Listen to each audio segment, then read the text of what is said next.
आज हम यूरोप में राष्ट्रवाद का निर्माण के बारे में अध्ययन करेंगे। 18वीं सदी के मध्य की बात करें तो यूरोप में ऐसे राष्ट्र राज्य नहीं मिलेंगे जैसे कि आज हैं, जिन्हें आज हम जर्मनी, इटली और स्विट्ज़रलैंड के रूप में जानते हैं। तब वे राजशाहियों, डचियों और कैंटनों में बंटे हुए थे। कौन? जर्मनी, इटली और स्विट्ज़रलैंड किन में बंटे हुए थे? राजशाहियों, डचियों और कैंटनों में बंटे हुए थे, जिनके शासकों के स्वायत्त क्षेत्र थे, यानी खुद के अपने अलग अलग क्षेत्र थे। पूर्वी और मध्य यूरोप निरंकुश राजतंत्रों के अधीन था। किनके? निरंकुश राजतंत्र वो होता है जिस पर किसी प्रकार का अंकुश नहीं लगाया जा सकता। जो राजा अपने मन में आए वैसे शासन का संचालन करे, चाहे वो जनता को कष्ट हो या नहीं हो, उनके खिलाफ कोई भी आवाज़ नहीं उठा सकता। वो निरंकुश राजतंत्र था, तो उनके अधीन थे। और इन इलाकों में तरह तरह के लोग रहते थे। कहाँ पर? इन निरंकुश राजतंत्रों की। और वे अपने आप को एक सामूहिक पहचान, क्या? एक सामूहिक पहचान या किसी सम्मान संस्कृति का भागीदार नहीं मानते थे। और वे अलग अलग भाषाएं बोलते थे और अलग अलग जातीय समूहों में रहते थे। उदाहरण के तौर पर ऑस्ट्रिया हंगरी पर शासन करने वाला, किस पर? ऑस्ट्रिया और हंगरी पर शासन करने वाला हैब्सबर्ग जो साम्राज्य है। कौन? हैब्सबर्ग साम्राज्य। कहाँ पर? इन ऑस्ट्रिया और हंगरी पर शासन करने वाला ये था। कौन सा साम्राज्य? हैब्सबर्ग। तो कई अलग अलग क्षेत्रों और जनसमूहों को जोड़कर बना था। कौन? ये हैब्सबर्ग जो साम्राज्य है वो अलग अलग क्षेत्रों और जनसमूहों को जोड़कर बना था। इसमें जो एल्प्स के टिरोल, ऑस्ट्रिया और सुडेटेनलैंड जैसे इलाकों के साथ साथ बोहेमिया भी शामिल था। किसमें? हैब्सबर्ग साम्राज्य में। जहाँ के कुलीन वर्ग है वो जर्मन भाषा बोलते थे या जर्मन भाषा बोलने वाले ज़्यादा थे। और हैब्सबर्ग जो साम्राज्य में लोम्बार्डी और वेनेशिया, कहाँ पर? लोम्बार्डी और वेनेशिया जैसे इतालवी भाषी प्रांत भी शामिल थे। किसमें? हैब्सबर्ग साम्राज्य में। हंगरी में आधे लोग मैग्यार भाषा बोलते थे। कौन सी भाषा? कहाँ पर? हंगरी में। कौन सी भाषा? मैग्यार भाषा बोलते थे। जबकि बाकी लोग हैं विभिन्न बोलियों का इस्तेमाल करते थे। जो वहाँ की जो लोकल बोलियाँ होती थी वो भाषा इस्तेमाल करते थे। गालिसिया में कुलीन वर्ग पोलिश भाषा बोलता था। और इन प्रभावशाली समूहों के अलावा हैब्सबर्ग जो साम्राज्य है उसकी सीमा रेखाओं के भीतर भारी संख्या में खेती करने वाले लोग अधीन अवस्था में रहते थे, यानी किसी जमींदारों के अधीन भी रहकर खेती करते थे। जैसे उत्तर में बोहेमिया, कहाँ? उत्तर में बोहेमियन और स्लोवाक, कार्नियोला में स्लोवेंस और दक्षिण में क्रोएट, पूर्व की तरफ ट्रांसिल्वेनिया में रहने वाले राउमन लोग।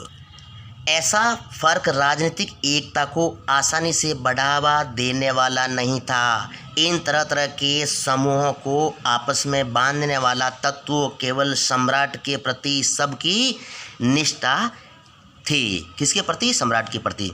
आगे देखिए राष्ट्रवाद और राष्ट्र राज्य का विचार कैसे उभरा।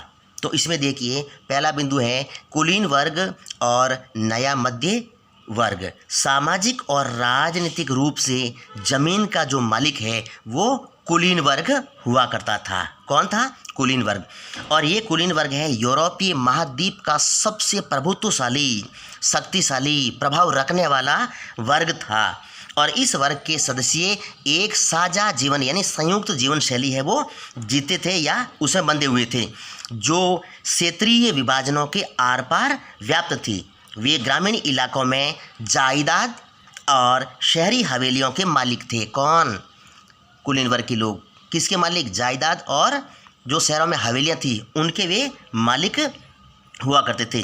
राजनीतिक कार्यों तथा उच्च वर्गों के बीच वे फ्रेंच भाषा का प्रयोग करते थे। यानी अपने राजनीतिक कार्यों को करने और उच्च वर्ग के लोगों के साथ वार्तालाप करते समय वे फ्रेंच भाषा का प्रयोग करते थे। कौन? कुलीन वर्ग के लोग। उनके परिवार अक्सर जो वैवाहिक बंधनों से आपस में जुड़े रहते थे। किनके? कुलीन वर्ग और उच्च वर्ग के लोगों के।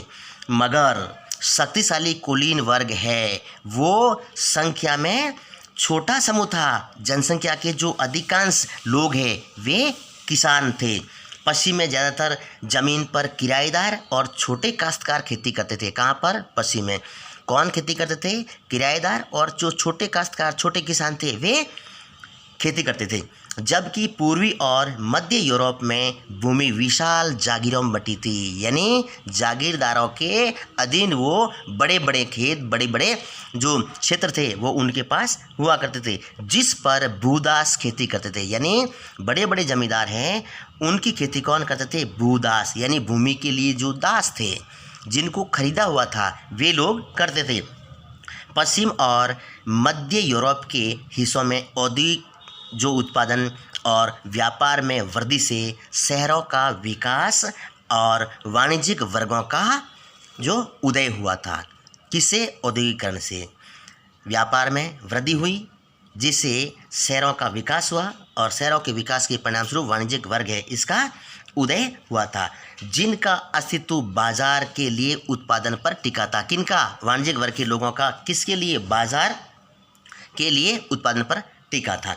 इंग्लैंड में औद्योगिकरण 18वीं सदी के दूसरे भाग में हुआ था। आपको पता होगा कि औद्योगिक क्रांति की लहर सबसे पहले यूरोप में, और यूरोप में भी इंग्लैंड में आई थी, और ये सबसे पहले कपड़ा उद्योग में आई थी और बाकी देशों में ये बाद में गई थी। लेकिन फ्रांस और जर्मनी के राज्यों के कुछ हिस्सों में यह 19वीं शताब्दी के दौरान ही आ गई थी, और इस प्रक्रिया के फलस्वरूप नए सामाजिक, किसके? औद्योगिकरण के नए सामाजिक समूह हैं वो अस्तित्व में आए, और श्रमिक वर्ग के लोग और मध्य जो वर्ग है ये उद्योगपतियों, व्यापारियों और सेवा क्षेत्र के लोगों से बना। कौन सा समूह? श्रमिक वर्ग और मध्यम वर्ग का ये समूह है। उद्योगपतियों, व्यापारियों और सेवा क्षेत्र में जो लगे हुए लोग हैं उनसे ये समूह या वर्ग बना था। मध्य और पूर्वी यूरोप में इन समूहों का आकार 19वीं सदी के अंतिम दशकों तक छोटा था। कुलीन विशेषाधिकारों की समाप्ति के बाद शिक्षित और उदारवादी मध्य वर्गों के बीच ही राष्ट्रीय एकता के विचार है वो लोकप्रिय हुए थे। यानी जो कुलीन वर्ग और उच्च वर्ग के लोग थे जिनको जन्मजात अधिकार प्राप्त होते थे, और उन लोगों ने जनता को कष्ट देने प्रारंभ किए, जिसके कारण शिक्षित वर्ग है वो उठा और जो कुंठित लोग थे उनको एकत्रित किया और उनमें उनको शिक्षित करके राष्ट्रभक्ति की भावना भर के उन्होंने अपने गीतों के माध्यम से, अपने लेखनी के माध्यम से, कविताओं के माध्यम से लोगों को जागृत किया। जन जागरण का काम है वो शिक्षित वर्ग ने किया, और जिसके कारण ही यूरोप की जो जनता है वो जागृत हुई और इन निरंकुश शासकों के खिलाफ खड़ी हुई और उनमें राष्ट्रीय एकता पनपी। अब उन लोगों ने राजा के प्रति निष्ठा रखना छोड़ दिया और राष्ट्र के प्रति वो निष्ठावान हो गए, और इस प्रकार से उन्होंने ये जो यूरोप में है एक क्रांति के माध्यम से, आंदोलन के माध्यम से राष्ट्र के प्रति सोचकर ऐसा कार्य किया, और उन्हीं के बदौलत है वो फिर निरंकुश राजतंत्र है वो समाप्त हुए। धन्यवाद।